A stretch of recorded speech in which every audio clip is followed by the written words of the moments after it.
Alex joined us in January of last year, and I can only imagine what he was thinking when 2-3 weeks into it, we were given news that Oxford Development was planning to lease the convention center space to Hobby Lobby. Alex was there. He helped guide us through that process.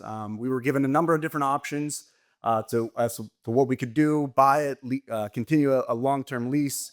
Alex crunched the numbers, and it ended up that it was the most profitable for us to purchase the convention center, which we did, and we were able to keep it here. Thank you to Alex and all my fellow members of council and the mayor.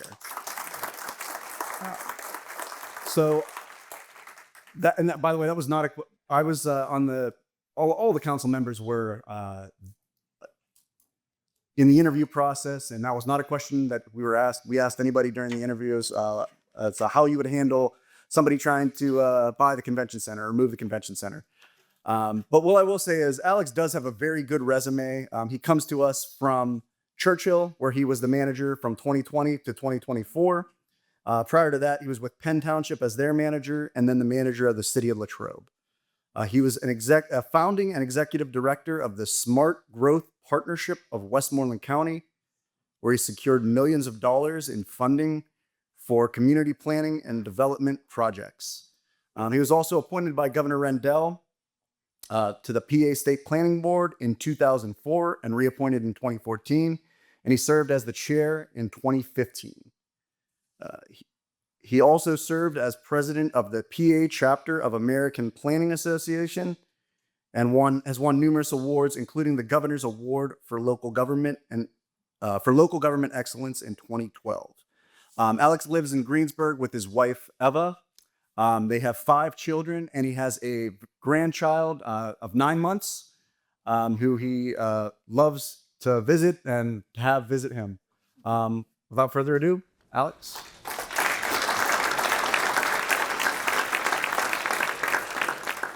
So I've got my timers. I've got to make sure we keep track of that. I don't know if anyone was noticing earlier when Jared had the videos queued, how there was dollar signs coming out from behind them. And I feel like every time I talk, that's what my elected officials feel. Dollar signs leaving. Alex is going to talk. So I got my timer set up. Thank you so much for this opportunity to be here. I'm so thankful. As far as the state of the economy of Monroeville goes, it's great. Can I sit down? But seriously, I'm so grateful to be here. It's such an honor to stand in front of you and talk about my dream job and the thing I love to do best, which is serve along some amazing, dedicated public servants, both elected and appointed, and doing the best we can to be true public servants in Monroeville. I've learned to really fall in love with Monroeville. I've been accepted here. It's like home. My son Andrew's out there with Coffee That Helps. He's one of the servers for you today. I would encourage you, if you want to buy gifts for friends or family, buy Coffee That Helps. It employs disabled individuals like my son Andrew, and just a wonderful thing. I never thought when I got a job in Monroeville that my son Andrew would get a job in Monroeville. I also have a son, Seth, who lives in Monroeville on Jane Street, and he has a blue light. And for those of you who know what that is, blue light's very special to me. On the first full day of work, one of our officers was shot here in Monroeville, serving with extreme bravery. If you all could see the video of what he did that day, it is truly remarkable. After being shot twice by a perpetrator who had just robbed one of our stores, he directed the apprehension of that suspect, and with complete composure. It was like when I'm watching the videos, the cameras were like, you need to go to the hospital now. You're bleeding from several places and you're hurt. And he was directing by training, by his skills, all of the officers. And there was multiple jurisdictions involved, including Wilkins and Pitcairn. And I could tell you what, Monroeville's as safe as can be. If you decide to do something bad here, we'll be on you fast. That young man or person went from doing his bad deed to being face down and being arrested within a matter of minutes. What an incredible amount of security and safety we have. Don't let anybody tell you Monroeville's not safe. So it's a place I'm deeply fond of and been really feeling like home. So when I'm talking about Monroeville, I want you to really think about what I see when I'm looking at you all. Many of you have been here for years and have served with distinguished service, whether that's a business that you've developed here, whether that's a hospital that you serve at, whether that's the local government that you serve at, and you've experienced things like Westinghouse and so many different things that were traumatic to your being here. But I can tell you, Monroeville is about to just burst at the seams. We're at the epicenter. We're at the beginning point of great things in this community. This community will go from good to great while we're all here. And if we do it together, we won't believe what we'll be able to see. Over the last 5 years, our building and code department has processed over $340 million worth of development permits. Over the next 5 years, it could get close to $1 billion of development activity in our community, including the redevelopment of the Monroeville Mall and the Doubletree Hotel and the expansion of the Pennsylvania Turnpike and so many other things, not to mention hundreds of apartment building housing units coming online within the next 5 or so years. So this is just a wonderful opportunity. I haven't even mentioned the hospital expansions and some of those that are involved there. But I see Monroeville as a suburban city on the rise. It's the best of the suburbs as well as the city. We're a full service community. We do everything from refuse and recreation to animal control to zoning. It's all here. And we do it with just amazing amount of public dedication. I get the privilege of working with subject matter experts, I call them department heads, that have been serving in Monroeville, some of them for nearly 40 years. And Chief Cole's not with us here, but he and Paul Hugus and so many others and some that are here today, like Paul, our new Parks and Rec director, and his years of service to Monroeville. It's such a blessing because for me, I don't have to worry about the little things. When I was in Churchill, I had to kind of think about those things. But here, I've got experts. I've got people who have been born and raised, and you can't dismiss that as valuable, in Monroeville, and have served as firemen and other kinds of little league coaches and all kinds of things. And now they're the department heads, and they don't know what they're doing. They got their stuff together. So what do I get to do? Well, I get to serve with them, along with the elected officials, to do the best we can to make that full service suburban city function well. Monroeville, as I see it, is a single municipality providing regional services.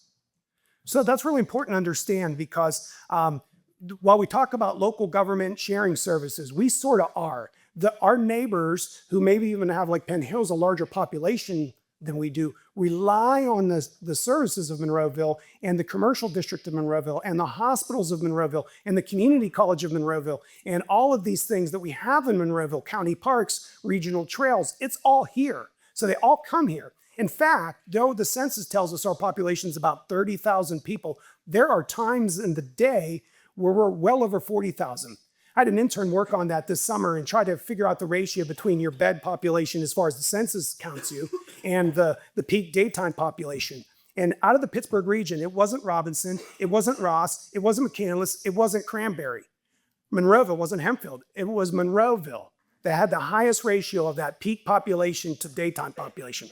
So again, we're a single municipality providing regional services.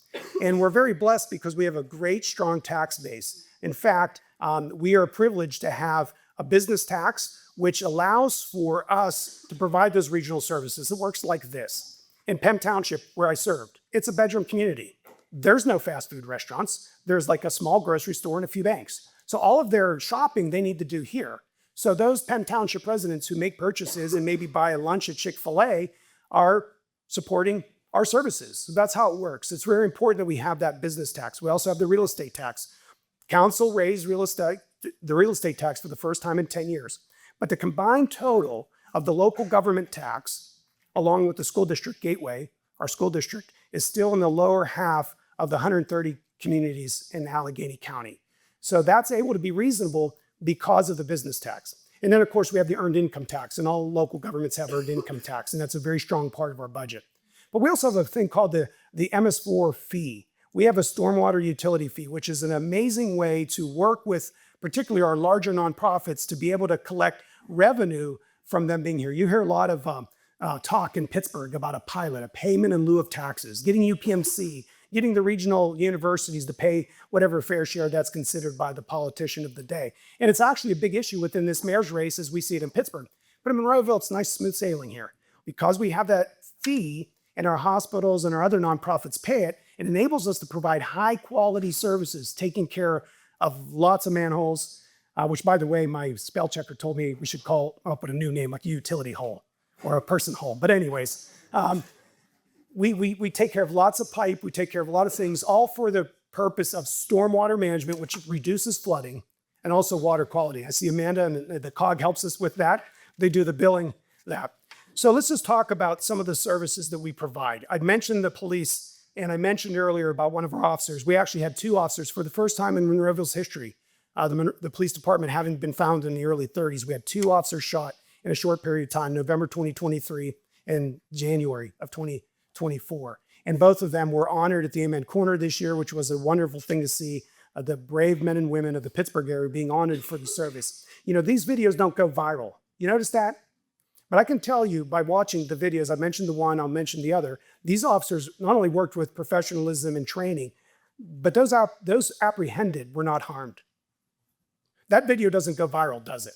The video that goes viral is the very small percentage of videos where something goes wrong and maybe somebody gets hurt and it's a person doing a bad thing. But when an officer is shot, when an officer is hurt, that doesn't necessarily get the attention. I'll never forget what an honor it is to work with them. But they do about 30,000 calls a year in the Monroeville PD. I want to look at some of the stats. And since 2024, the police have answered over 92,000 calls, about 148,000 total, including fire and EMS. And the breakdown is like this. About 32% of the calls, about 148,000, are the EMS. That's the ambulance service. And it's more than just ambulance. There's a lot of transports going on with our regional hospitals. Again, we have 9 ambulances in service, and those are paid staff, not paid by the municipality, but paid by the fees that they collect from their trips.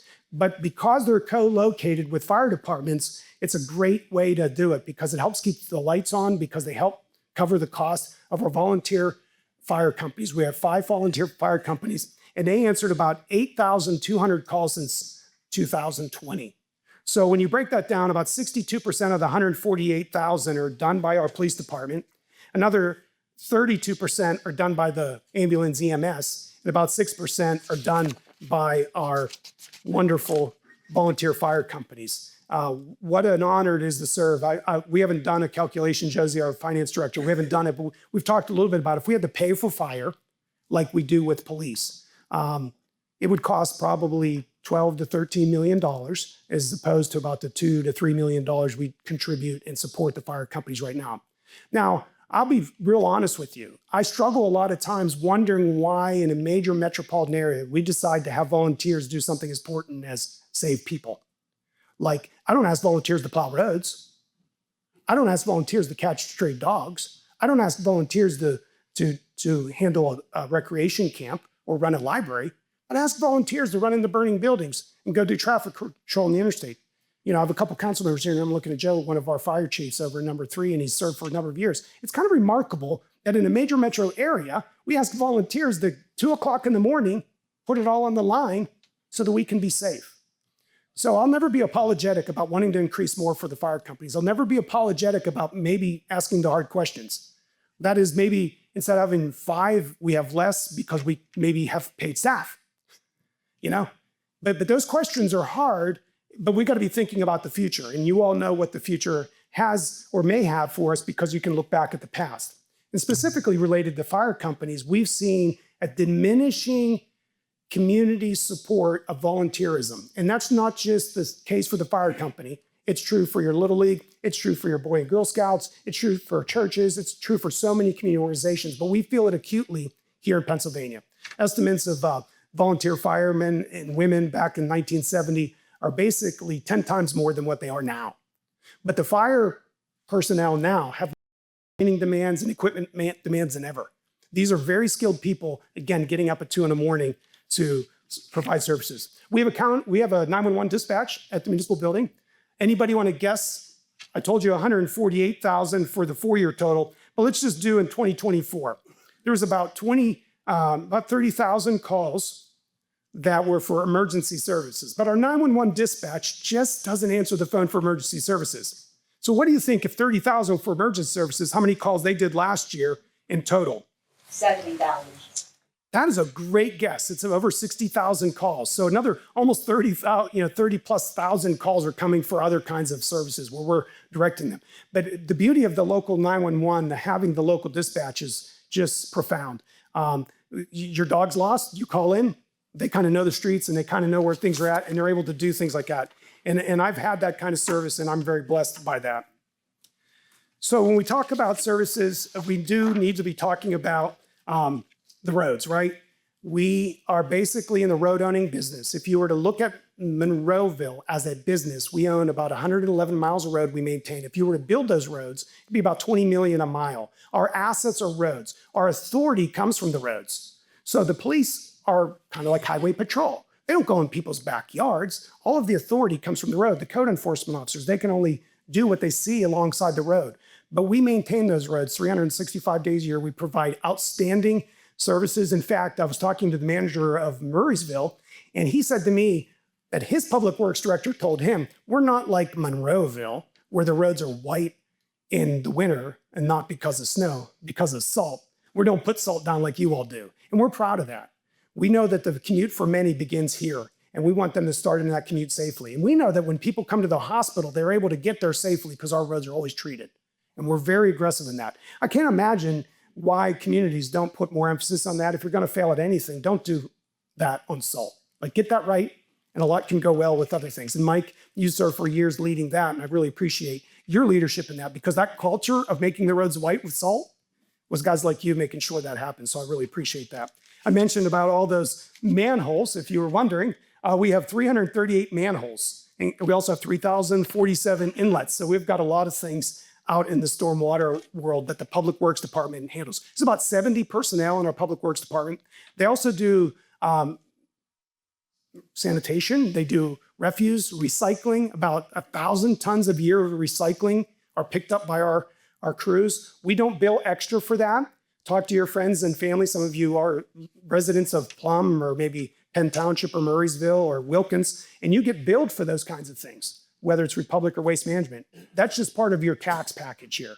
We provide those outstanding, excellent services. Of course, we've got a landfill, right? Because Monroeville's got everything. Maybe we could do that as a mantra. Monroeville's got everything. Yeah, you guys got it. So, we've got landfills as well. We don't run it, but we take advantage of that and are able to do that. So let's talk a little bit about budget. Probably the thing that you're most curious about. I've already mentioned the tax increase. This was very bad timing, I would say. Why? Because the county and the local government ended up doing the same thing at the same time, which meant that the spring tax bill that you all just paid was significantly bigger than it was last year. And believe me, we hear it. Our tax office hears it. Pat, our tax collector, does it with grace. That is hearing from residents concerns about our taxes. But those taxes were the first time in 10 years that we increased the real estate. I've already mentioned, despite that tax increase, we're still in the lower half of taxing bodies, including the school district when you add it together. Okay, so that's interesting because one of my timers went off, so that tells me I've got to transition to something. But let me tell you what we're up to with that money. It's about a $41 million budget is what we have here in Monroeville.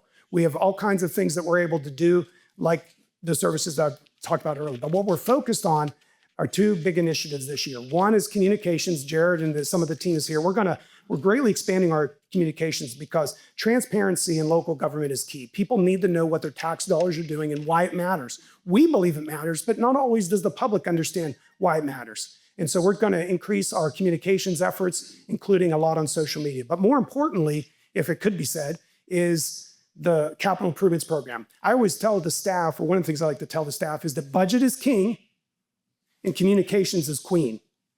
Budget is king, communications is queen. You lose your king, the game's over if you play chess. You lose your queen, you're in bad shape. The game's not over because it's money. It's all about the money. Right now, we're looking at a capital improvements program that's going to be a 5-year program with the first year and a half being adopted in August of 2025. You need to pay attention because we're talking about building a $44 million public works complex. In order to do that, if that's what we choose to do, we'll likely need to go to the bond market and possibly do a bond of about $50 million. While that sounds like a lot of money, let's put it into context. Number one, we'll be out of debt next year. We'll have no debt. The municipality will have no debt. That debt was incurred to buy capital projects and buy capital equipment. So we're going to be debt-free next year. Number two, think about your household income. If your household income was, let's say, $40,000 a year, and you took out a $50,000 mortgage, you wouldn't consider that to be out of line. In fact, if you looked at the mortgage rates or mortgage, people who do mortgages, bankers, that would be appropriate. That whatever your income is, that your mortgage would be higher than that. In the same way, that's kind of what we're looking at. But it's a very heavy lift. The council, along with MK, our new assistant manager, and the other department heads are putting a ton of work in getting this done. And I want you to stay tuned. Pay attention to Monroeville TV. We're on TV. We're also on YouTube. And look at our meetings and see what we're talking about, because this is significant. I look at this period as the time of the mid-'60s, when Oxford was dreaming about building the Monroeville Mall. They set in motion the next 50 years of what Monroeville would look like. And unlike Century 3 or Pittsburgh Mills, our community is named after that mall. So our future is really tied with them. And great news has happened this year that I'm very interested to see what you all think about it. And you might have questions about it. And that is Walmart buying the Monroeville Mall. We're the world's largest retailer looking at revitalizing that mall. And preliminarily, some of the numbers we're hearing from them are about $500 million worth of investment. So that's pretty exciting. And so I want you to get excited about what it is. Like the mid-'60s, 2025 is a period from the decisions we'll be making now as elected officials, community leaders, and businesses will set the trajectory for the next 50 years of Monroeville. I am so excited to be here. This is my dream job. I feel like this is what I was made to do, and that is to serve you all. And I'm thrilled about what Monroeville is. I like to think of it as Monroeville 2.0, maybe, or Monroeville now. But whatever we come up with, Monroeville in its best days are ahead. Yes. They're not behind, they're ahead of us. And all of us working together, we will see that come to fruition. And I can't wait to be a part of it. Guys, please keep me so I can stay and serve as long as I can. With that, Sean, thank you for setting this up today and allowing me to be here. We've set aside some time for questions, and we certainly want to entertain those. So please, whatever you want, I'll pull the mic off. I will talk. I see, sorry about that. Zach, you also have the mic. Kayla. So what other questions do you have? I'll be like Phil Donahue and walk around. Something I've only dreamed of. Trent. Alex, Yes, sir. we hear all different types of scenarios concerning, and I'm going to use a four-letter word. We're not allowed to swear, but I'm going to say the word mall. Okay? There seems to be a lot of questions about, is it going to stay there? What's Walmart going to do with it? And I'm sure nobody has an exact figures on it or exactly what's going to happen.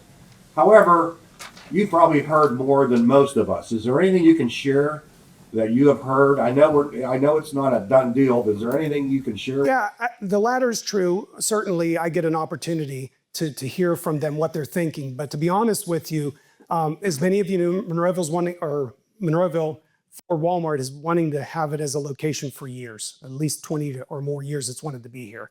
And it was really serendipitously that they came across CBL, who had declared bankruptcy in 2020, that they were accepting bids to sell it. Literally, as it was described to us, they were driving through the community while they were thinking about sites to get. And they tried in Penn Hills, and they tried down on 48 and 130, and they tried to be here for years, even in Wilkins Township. They found out about it, and they went hard after it, and they were able to close at the end of January.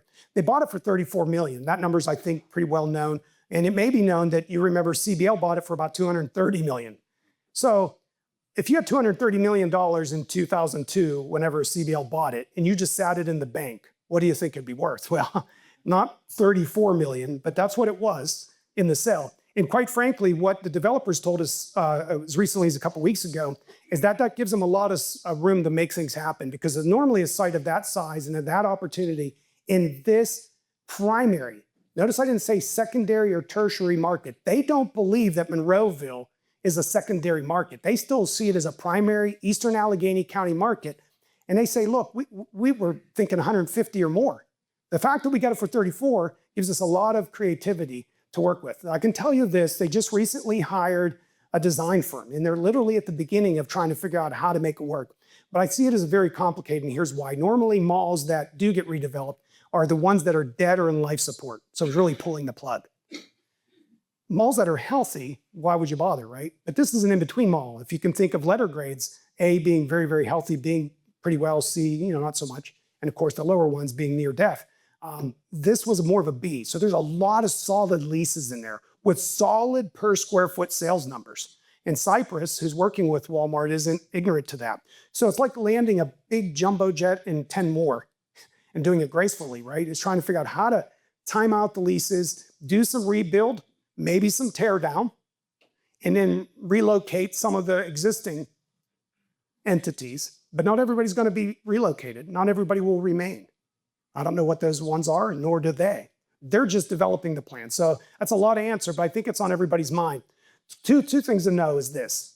A lot of people want to know what role will the public have in it? And I would say you got to understand the way community development works. We're going to ask for a lot of things. We're going to try to talk to them about a lot of things. But the zoning ordinance is the predictability the market depends on to make investments like $500 million. You start playing games with, we're going to move the deck chairs as we go, you're not going to have investment in your community. The zoning ordinance is predicated on the comprehensive plan, and that's where community's input are. A lot of people say, well, can we tell Walmart what we want? Certainly welcome to do that, but don't be surprised if they do what they think they need to do within our zoning framework. This elected group of officials changed the zoning ordinance in 2023 exactly with the intent of allowing a larger flexibility in mall redevelopment, and I give them a lot of credit for that forward thinking. So I got a two-part question. It's aligned with the value of the property. So you talk about 230 million dropped to 34 million. Tax basis is based on 230 million right now. Out of COVID, a lot of the towers, the office towers, have seen tremendous loss in value, which is going to impact the tax basis. That's a challenge. That's one of the reasons what we were able to do, and I'm not, again, raising taxes is the hardest thing anybody wants to do. But what we were able to demonstrate in 2014 was the last time our taxes were raised. The tax base was higher than it is now. Because people have had their properties reassessed, the values were lower for Monroeville than they were in 2014. But you all know the price of a Big Mac or the price of a car or price of whatever is not the same as it was in 2014. So that's why the environment required that we raise the taxes, but we're still faced with that. We're not as acutely affected as the school districts are because of the diversified revenue streams of the business tax, the utility fee for stormwater, and the earned income tax. So we're a little better off than some other communities, but it's something to be very aware of. When I look at the 2025 budget that we're in now, and Josie and my team that's here, that we look at it together, we're very wanting to mine our P's and Q's, right, to try to make sure we get it right. Because that capital budget, the question is, what do we have left for it? Given that everything costs more, from asphalt to contracts that you have with your unions to the price of paper.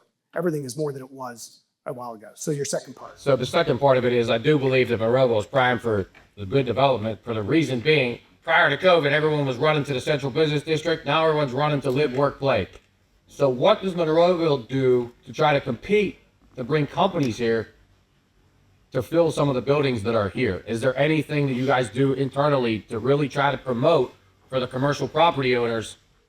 That's a great question. And it's something I know when I was interviewed, Dennis, you might remember, we talked a lot about what would be the role of the new manager in redevelopment. And to be honest with you, we need to be doing more. My experience with Westinghouse, for example, in Churchill was night and day compared to Monroeville. And here's how. Those facilities in Churchill were past their useful life, and they had not been invested in for decades. But this next tier facility that you got off of Northern Pike is really a wonderful opportunity to redevelop. And Brandon, we were just talking about it over lunch. You know, what can happen there? There's a lot of opportunity, but I think you hit the nail on the head. Monroeville is a full service community where you can do everything. You literally not only raise your kids in an outstanding school district, but you can have activities and recreation and all kinds of different things. Get into the city when you want, get out of the city when you want, and get over the Laurel Highlands when you need, but you don't even need to do this for months because everything you need is right here. So I think we're a great live, work, place. And to that end, I mentioned there's about 496 units approved in July that's going to be built behind the Target and the Giant Eagle. Those are 7 apartment buildings. That's going to be a walkable, high density, add value while the competition's getting tougher. I imagine Target's not super excited about Walmart because they're right now almost at the same demographic. But they're going to be stronger, Target is, because we're putting housing in the right spot, in the right way, integrated with that development. And there's other opportunities that we've seen in housing within this community. So there's a large demand for housing units, as well as the commercial space. So I think that maybe is what the market's sensing. Now we've got to get the US Steel property going in that area, as well Tech One. But next year, we're ready to go. Maybe the investments of the commercial side will be followed by the investments on that other hybrid office space side. But the hospitals, as I mentioned earlier, they're both looking and they're both needing to expand because Monroeville is where it's at. One of the things we joked about just recently with a staff member is that all roads lead to Monroeville. When you're downtown, what do you see? Monroeville this way. When you're out on the turnpike, Monroeville that way. When you're out on 22 in Blairsville, Monroeville over here. So they're all leading to us. And we provide great services and great amenities to come here for. So I think we're really right to see more of that because people don't want to be commuting. They want it in their backyard. I just have a question on the business tax. I understand what you're saying, why we pay it, but for like my business and what we're just talked this, we provide service to the community. And so not only our community and surrounding communities, but my business privilege tax is 0.004 compared to like retail, which is like 0.0025 or wholesale 0.002. Yeah, that's a great observation. Getting money from Monroeville, I'm just giving. Sure. But you're able to locate here and service a large market greater than the 30,000 because of that central location. Now, that's not an easy answer, but we want to provide an environment where any business can do well here. And nobody likes, it's a sales tax, I'll be honest with you. You know, it's a gross receipts tax. It's a tax on your business, gross receipts, or on the retail side on the sales. But again, the necessity of that is it really then lowers the burden for the residents who have all the benefit of things like restaurants and hotels and office parks and regional providers of services, but not getting the capture. In other words, the Penn Township resident who maybe uses your services or comes to Chick-fil-A pays taxes to us to provide all those wonderful services. If I just limited it to the residential side, you could think of legs on a stool. You take out a leg off of the stool becomes wobbly. And so we need that diversified revenue. And kind of the reason I'm here today, and I just would love to talk to you after, is that we want to create the most business-friendly place we can. And I know that's not easy when I lead with the tax word, but I'll be really honest with you. We've got staff who get developers to yes. We're not here to stop development. I've worked in communities that said we don't want to be like, and that's okay. We want to be the best Monroeville we can be. And that unfortunately requires we all have a share in that. If you're doing business in this community, it's required of you to be a part of that tax base because of all of the other things that we do here. So it's lousy, and it's a real bottom line issue. And I'll be honest with you, I had a friend who said, hey, I have 6 remote workers, and geographically, it would make sense for us to have an office in Monroeville. Can you recommend space for me? And I'm like, well, just to be sure, they're all working from home. Yes. I'm not so sure it's a good idea. You ought to talk to your accountant about what it may be to open up here. I mean, I'm just being honest. Now, if he was producing here, you know, that's a different story because he's relying on that. And that's sort of what you're at. You're in that space that you're like, you know what, if I move down the street, I can still do the same thing I'm doing and maybe not have that exposure. I want to be really sensitive to that. These guys will make me sensitive to that. I mentioned the dollar bill signs earlier. When I talk, it sounds like money comes up. It's like that song Money with the cash register opening. So I don't want to be like that, but I've got to be sensitive to what you're saying because how do we keep the businesses here? Well, we have 4 offices, and so 2 of my other offices are in communities with 0 business privileges. One in the McCandless is teaching. When I show, I'm really concerned why wouldn't I mean by business out here? Very, very real concern. You know, Pennsylvania is good at being diversified. Not all of us have the same tax opportunities or have taken advantage of them. And so, yeah, creates a very real challenge for us. Our competitors right over the border in Westmoreland County have lower assessments, and you could probably pay lower taxes if you moved out there. But I'm looking to provide such great services, you don't want to think about it. Other questions? Yeah. Go ahead. Yeah, you just partially answered that one. What would you say, how do you encourage younger families or just families to move to Monroeville when they are looking at Westmoreland and having lower taxes and things like that? I mean, I believe we have the best school district, but I know that there's got to be a reason to keep people here from moving to, as I say, Westmoreland and going further out. Well, I haven't had the privilege to raise my family in Monroeville. I get to work with people who have, and they love this place. And I hear from it all the time, from the opportunities to do the parks and recreation, the camps that we have, from our world-class library. We have a regional library because we have a regional community and we service things. As you know, being a school board member, it's not easy.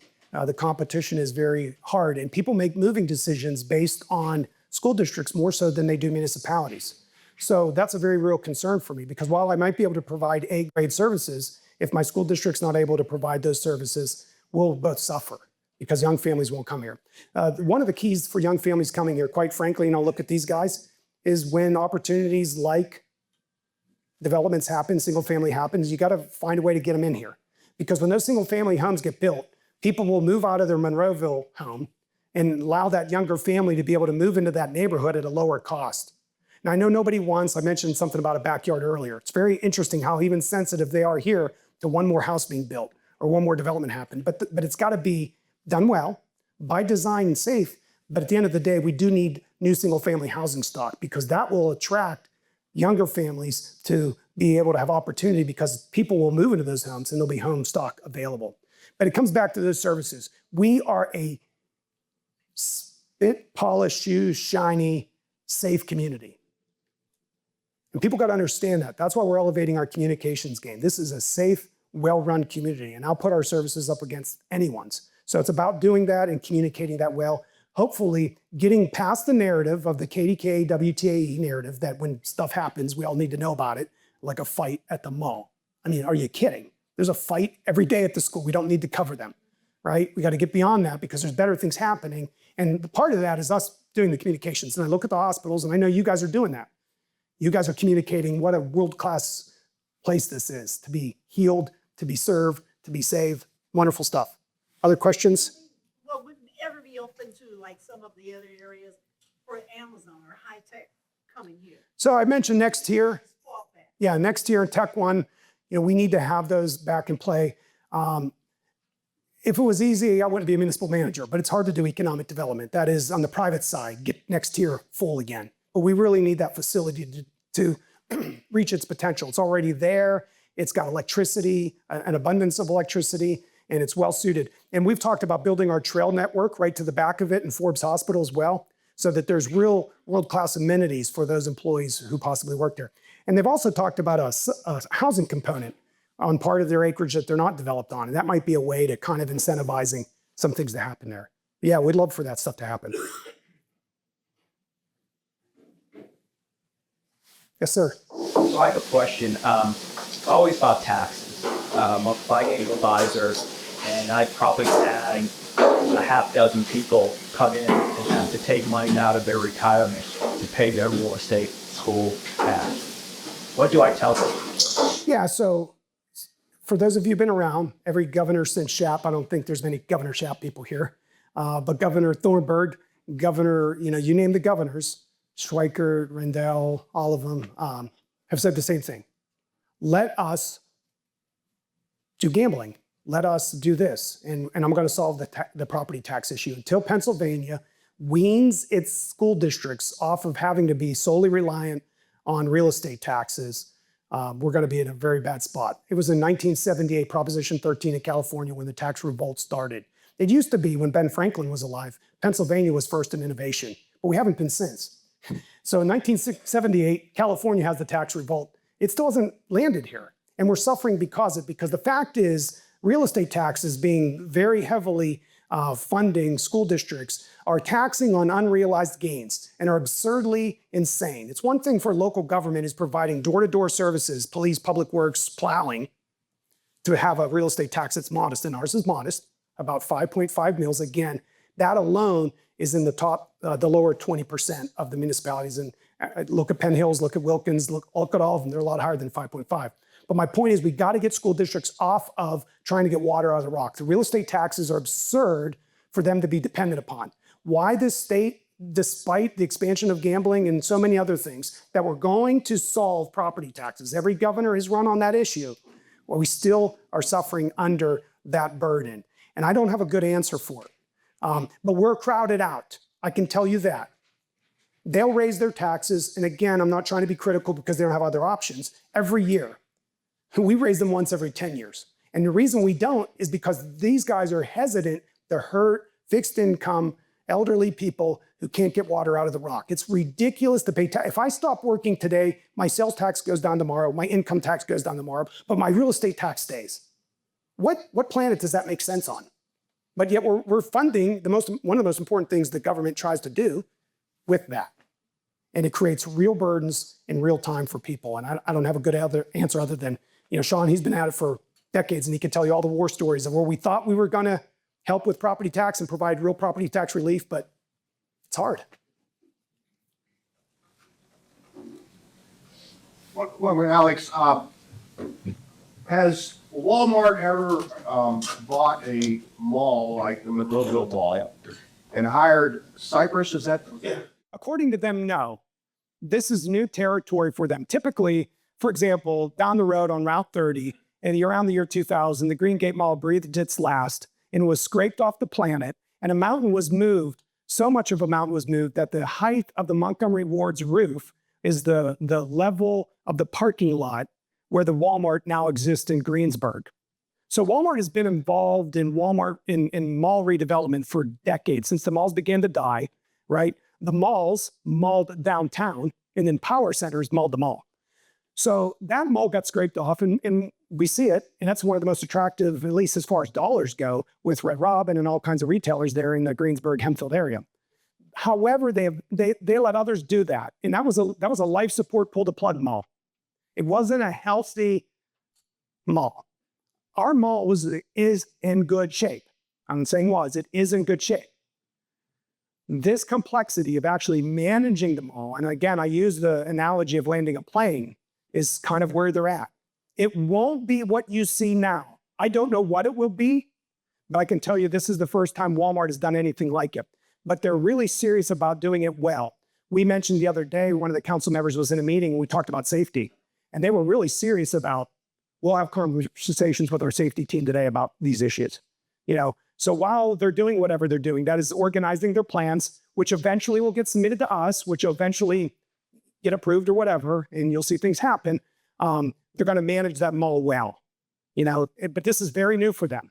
Usually Walmarts are steps removed from this, but the opportunity for them to have the Monroeville location dictated them jumping into buying and owning the mall.